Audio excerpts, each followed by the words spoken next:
Baroudeuse, salut à toi. Dans cette vidéo, je vais te donner des idées au cas où tu as un projet de faire des études dans un pays de l'Union européenne, mais que tu ne peux pas bénéficier d'un programme d'échange type Erasmus. Alors, la solution, en fait, elle est très simple. Il suffit de poser sa candidature dans une université, dans un autre pays, et si tu es accepté, de remplir ton dossier d'inscription et d'y aller. Alors évidemment c'est plus facile à dire qu'à faire, mais je vais t'apporter des idées pour te rassurer. Moi-même j'ai fait une licence en Irlande sans être sous un programme Erasmus. Alors j'ai eu la chance d'avoir les bonnes personnes qui sont venues à moi pour m'apporter les bonnes informations et les bons contacts, mais de cette expérience ça peut te donner des idées pour toi-même ensuite créer ta propre chance. Alors en fait, moi à la base, je voulais, quand j'ai fait en fait un IUT à Toulouse, et donc au bout des 2 ans de IUT, moi j'avais postulé pour ensuite faire une année de licence en Écosse sous le programme Erasmus, et je n'avais pas été accepté. Et en fait, ce qui s'est passé, c'est que la professeure qui s'occupait du service des relations internationales de mon IUT était en contact aussi avec l'autre IUT de Toulouse, puisqu'à Toulouse en fait il y a 2 IUT avec 2 administrations séparées. Et en fait elle savait qu'il y avait une université en Irlande qui avait des critères d'admission dans lesquels je remplissais les cases, et qui avait un programme Erasmus mais avec l'autre IUT. Et en fait ce qui s'est passé, c'est qu'on m'a mis en contact, on m'a donné les bonnes adresses email pour que je puisse avoir les informations, avoir les dossiers de candidature, dossiers d'inscription, etc. Et en fait, du coup, c'est comme ça que, de fil en aiguille, je me suis inscrit à l'université là-bas en Irlande qui avait un programme Erasmus avec l'autre IUT, mais moi-même, je n'étais pas rattaché à ce programme. Alors, en étant hors de programme d'échange, forcément, il y avait des frais d'inscription. Moi, à mon époque, c'était 2000 €. À l'heure d'aujourd'hui, j'ai vérifié sur internet, les frais d'inscription ont augmenté, c'est de l'ordre de 3000 €. Donc ça peut te donner une idée sur les frais d'inscription quand tu veux étudier à l'étranger. Parfois d'autres universités en Irlande ou ailleurs ça peut être plus cher, parfois moins cher, voire gratuit. Bien sûr il faut se renseigner. Alors toi à ton niveau, en fait si personne ne vient à toi, ce que je t'invite à faire en fait c'est tu peux te renseigner en fait sur les universités dans les pays où tu veux aller, et aller chercher en fait les formulaires de contact ou les adresses email directement sur les sites internet pour avoir plus d'informations. En fait il ne faut pas hésiter à créer ta chance, même à y passer du temps dans tes recherches. Alors pour information, si tu fais tes recherches dans des pays anglo-saxons, en fait université en français ça se traduit en 2 mots en anglais, c'est university et college. Alors le college ça n'a rien à voir avec le collège de chez nous en France, c'est juste qu'en fait dans le monde anglo-saxon university et college c'est 2 choses différentes. En fait moi je comprends toujours pas vraiment la différence entre university et college, mais en tout cas que soit tu étudies dans une university soit dans un college, à la fin pour nous ça revient au même. Si tu traduis en français, dans les 2 cas c'est université, mais quand tu tapes dans la barre de recherche, voilà, il faut pas taper que university, il faut taper aussi college. Et donc ensuite il faut regarder sur la page internet s'il y a des formations qui sont adaptées à ton cursus. Parfois aussi il faut réadapter son cursus, parce que moi, par exemple à la base j'ai des formations financières et comptabilité. Et en fait, vu que les normes comptables sont différentes dans les autres pays, en fait, j'ai été sur du commerce plus généraliste une fois que je suis parti en Irlande. Donc il faut aussi savoir s'adapter pour ça. Ensuite, il ne faut pas hésiter aussi à contacter, finalement, même si le service des relations internationales de ton université, elle n'est pas proactive, elle ne vient pas vers toi pour te donner des conseils, il faut pas hésiter en fait à les solliciter, voire même à solliciter les services des relations internationales d'autres universités, parce que en fait si tu cherches, tu vas finir par trouver des gens qui peuvent t'aider. Parce que t'apporter des informations et des contacts, c'est pas une aide qui leur demande un grand sacrifice. Il faut savoir que les personnes au service des relations internationales de ton université ou les autres, ils ont un certain âge, ils ont un certain parcours de vie, ce qui fait qu'ils ont un certain réseau en France, dans d'autres universités ou d'autres écoles, mais également en France, mais aussi à l'étranger. Donc ça veut dire que même si toi tu arrives pas, pour accélérer tes recherches, plutôt que chercher toutes les écoles, universités une par une dans un pays que tu vises, tu peux accélérer la recherche en contactant des personnes en France qui peuvent directement t'orienter en fonction de ta situation, parce qu'elles connaissent des personnes.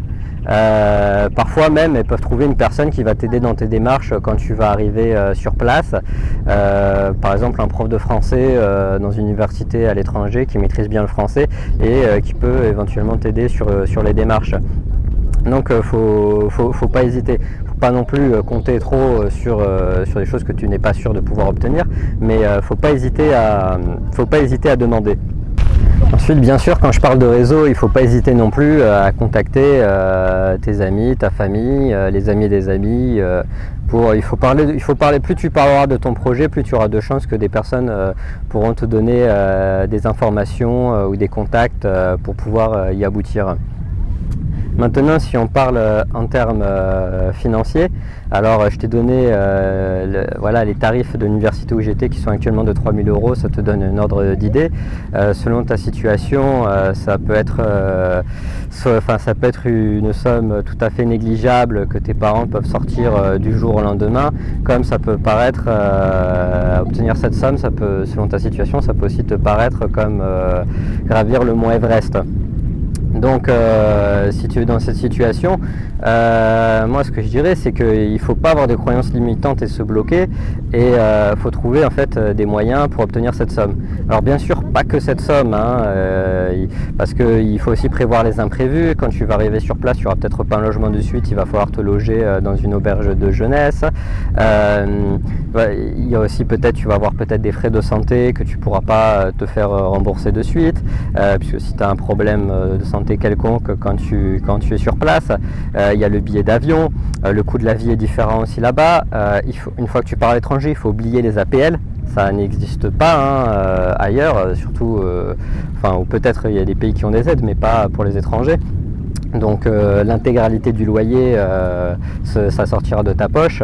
Il faut oublier aussi le restaurant universitaire avec un repas qui coûte environ dans les 3 € entrée plat dessert. Ça il faut l'oublier.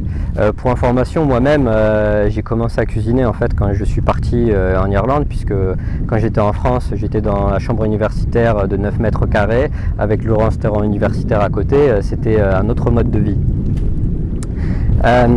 Donc il faut pouvoir budgétiser ton projet en fait, et savoir en fait le montant que tu as besoin pour pouvoir vivre pendant cette année ou ces années d'études à l'étranger. Moi en l'occurrence j'ai fait qu'1 an. D'ailleurs en fait tout ce que je te dis maintenant, je parle de tout ce que je t'ai dit jusqu'à maintenant, j'en ai parlé pour les pays de l'Union européenne.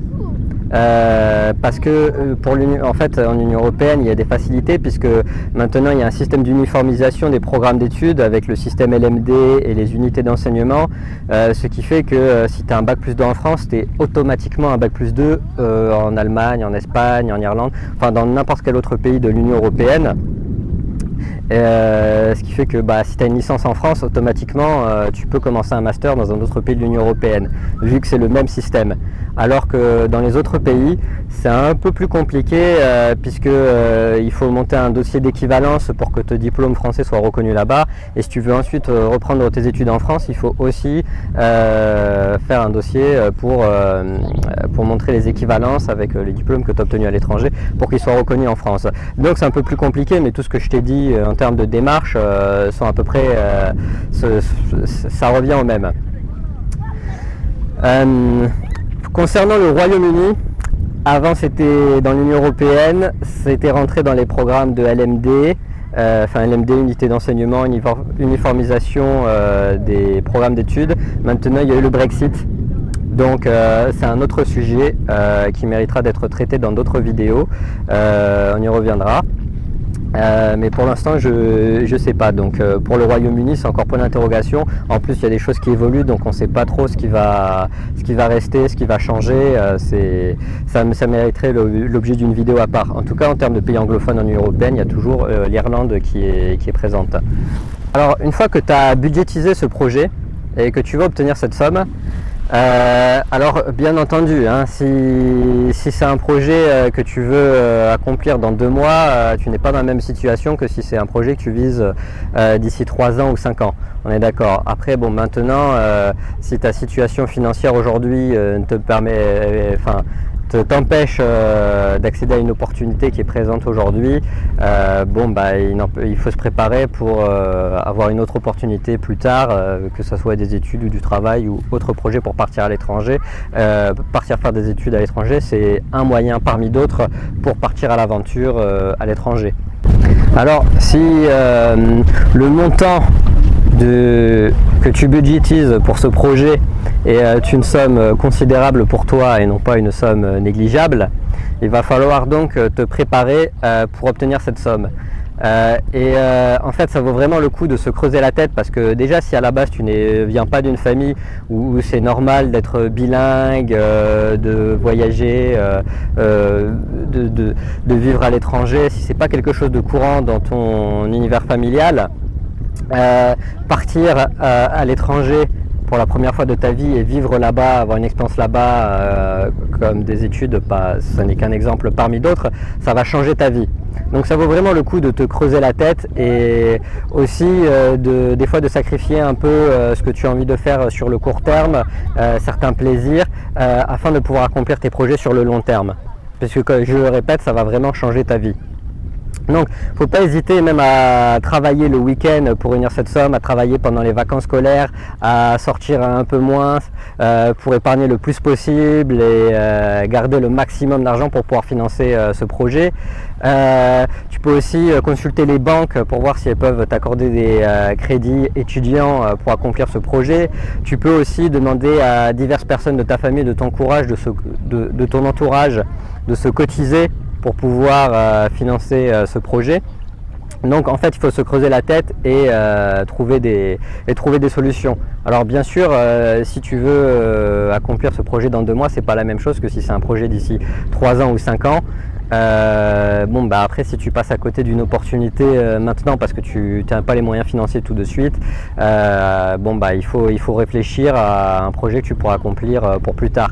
Mais si c'est un projet d'ici 2 ans, 3 ans, tu as plus le temps de réfléchir et de trouver des solutions pour pouvoir obtenir cette somme par divers moyens.